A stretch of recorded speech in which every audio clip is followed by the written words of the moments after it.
Interim Council Chairman Regmi leaving for the United States today, leading Nepali delegation to the 68th UN General Assembly.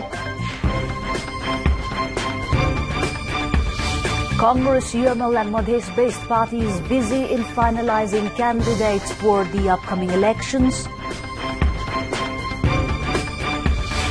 Kailari police rescue 23 children being taken to India. Death toll in Pakistan, 7.7 magnitude earthquake mounts to 328. Rescuers struggle to help thousands injured. And Nepal makes a winning start in the AFC Under-16 Championship qualifiers, beats Bahrain 2-0.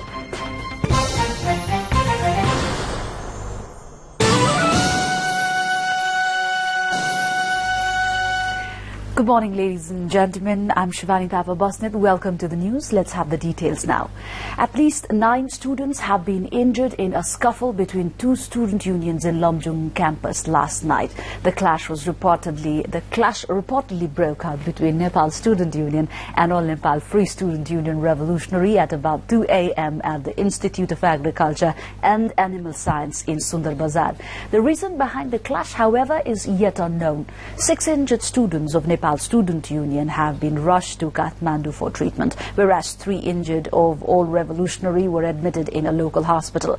Nepal Student Union has announced Lomjung Band today to protest the incident.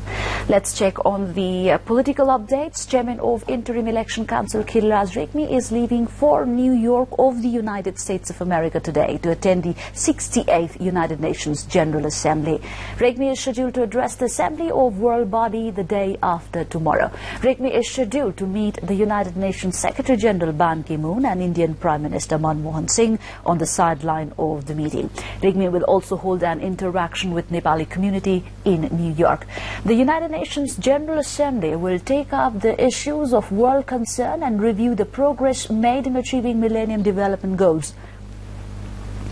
Meanwhile, United States Ambassador to Nepal Peter W. Boddy met Chairman of Interim Election Council Khilraj Regmi yesterday. The meeting at Prime Minister's office in Singadarbar revolved around Chairman Regmi's visit to the United States and the upcoming elections.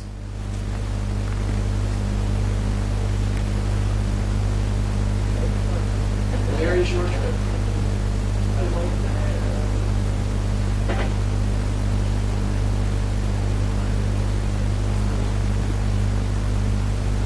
The Parliamentary Board of Nepali Congress continued reviewing the complaints against the recommended candidates from the districts.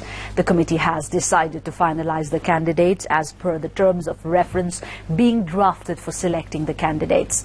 The aspirants, including central members who have gathered in Kathmandu for securing nomination, were barred entry from the meeting hall at the party headquarters in Sanepa. Parliamentary Board of the party is selecting the candidates in a confidential manner. The all-powerful Parliamentary Board was formed 4 days ago to select the candidates.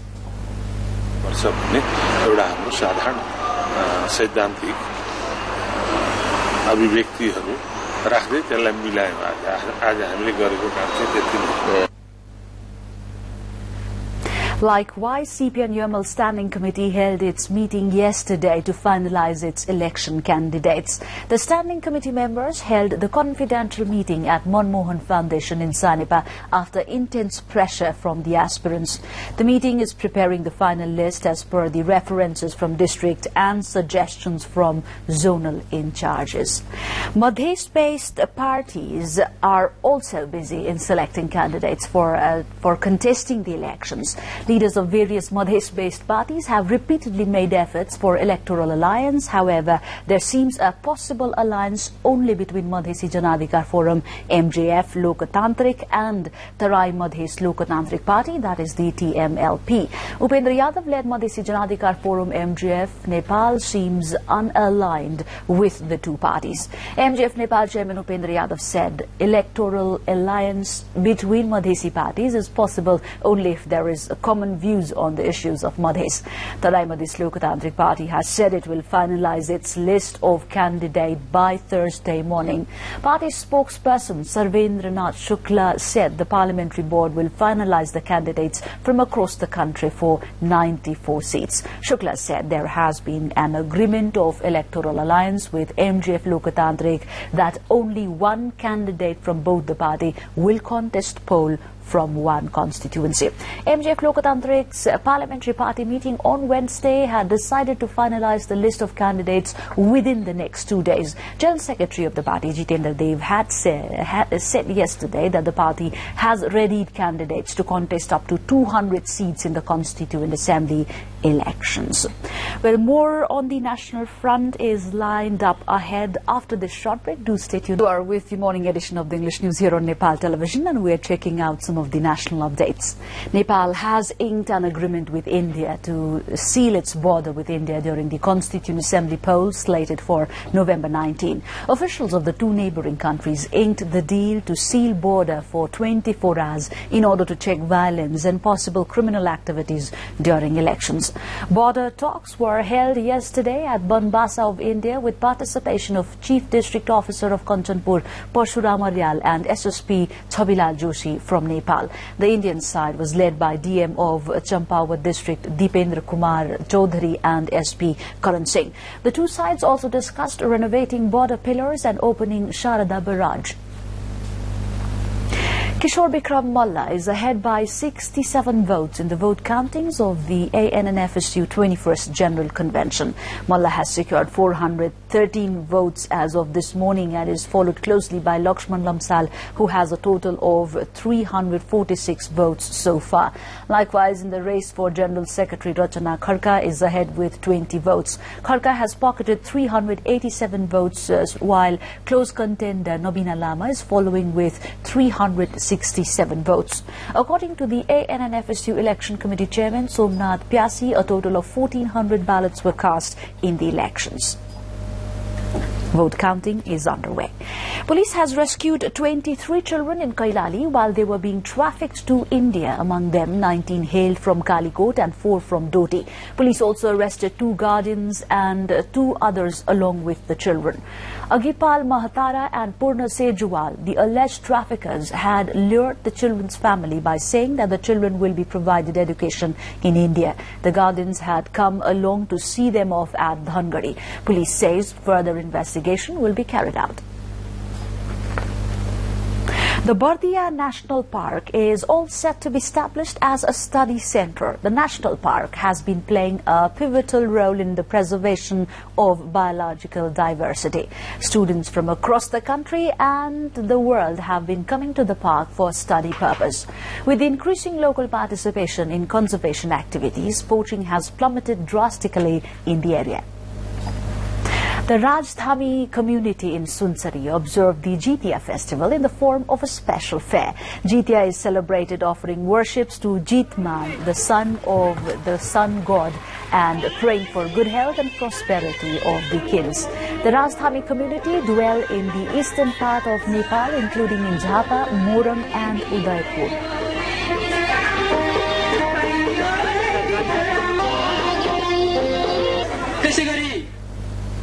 Lined up, we have a break for the commercials. When we come back, we'll have the international updates with us. Do stay back. On this side, we will be looking into some domestic business and sports updates, but for now, the international headliners. Death toll in powerful earthquake in Pakistan has reached 328. Hundreds more were injured. The 7.7 magnitude quake struck on Tuesday afternoon at a depth of 20 kilometers northeast of Awaran, the U.S. Geological Survey says. Many houses were flattened and thousands of people have spent the night in the open. After the quake, an island appeared off the coast near the port of Gwadar. Coming to the neighborhood, massive flooding has forced thousands of people to evacuate villages in the West Indian state of Gujarat. Heavy rains and swollen rivers inundated cities and closed off roads and railway lines. At least 3 people have died. The floods followed heavy rains that caused rivers, including the Vishwamitri and the Narmada, to swell above levels considered safe.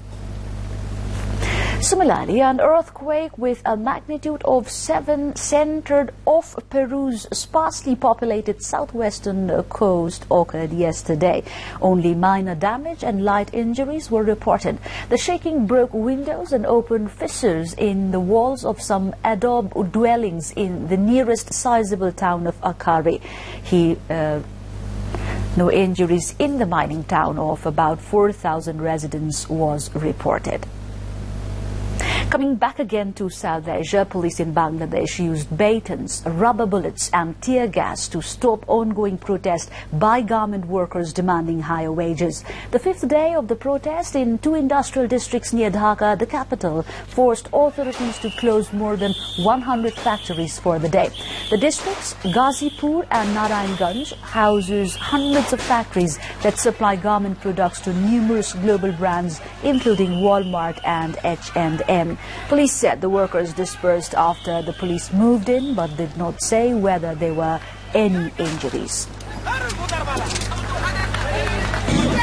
Iranian President Hassan Rouhani says he wants to reach a deal with world powers on Tehran's nuclear program in 3 to 6 months. He told the Washington Post he saw a resolution of the issue as a beginning point in easing US-Iran relations. Rouhani said he was fully empowered by Iran's supreme leader Ayatollah Khamenei to negotiate on the issue. On Thursday, Iran will hold talks with the P5+1 group of the world powers on Tehran's uranium enrichment program.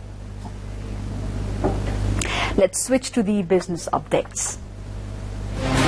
आर्थिक समाचार Nepal Rashtra Bank has issued the reverse repo of 10 billion rupees to manage the liquidity crunch in banking sector. Under this repo system, the central bank will pay interest to bank for the loan, and in exchange it will provide cash in interest when liquidity crunch is seen in banks. In the running fiscal year, Nepal Bank has already drawn 18 billion rupees from the market. Now the banks have 50 billion rupees more liquidity crunch than directed by the central bank.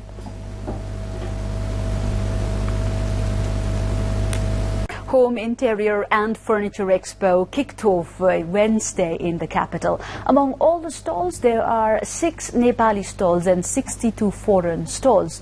Most of the foreign stalls have Indian items. Also, there are some Bangladeshi and Thai stalls. The furniture price ranges from 5,000 rupees to about 225,000 rupees. Visitors said this year the price of furniture is almost double than that of the last year. The fair will run for 5 days.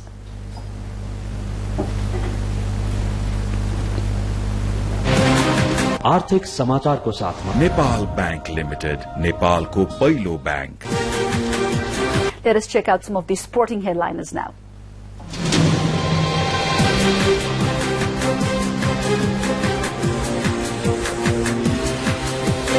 To begin with, we have football. Nepal made a winning start in the AFC Under-16 Championship qualifiers Group C that began in Kathmandu yesterday. Host Nepal blanked Bahrain 2-0 at the Dashrat Stadium. Anjan Bishta and Ananta Tamang scored a goal each to give Nepal the 2-0 victory in the first half. Bishta scored the opening goal in the 12th minute, while Tamang's header of a Bimal Ghartimagar free kick in the injury time helped Nepal double the tally.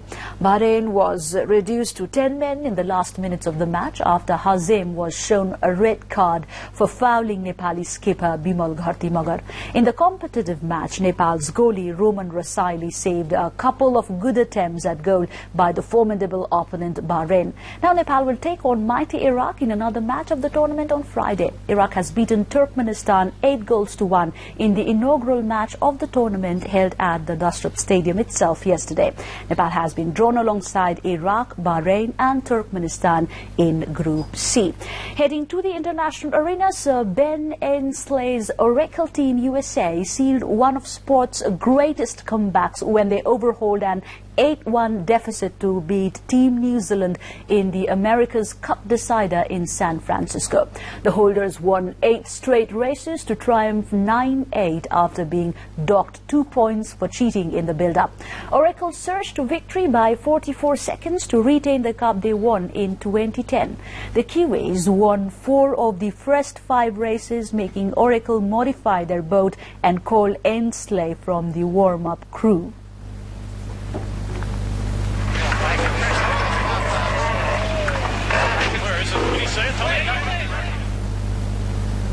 That's all we are having from sports. It's weather time now. The forecasting division says the weather in the next 12 hours is likely to be mostly cloudy throughout the country, with chances of light to moderate rain or thunder showers at few places over the eastern region, central hilly region and western Tarai region. Let's have the details on screen.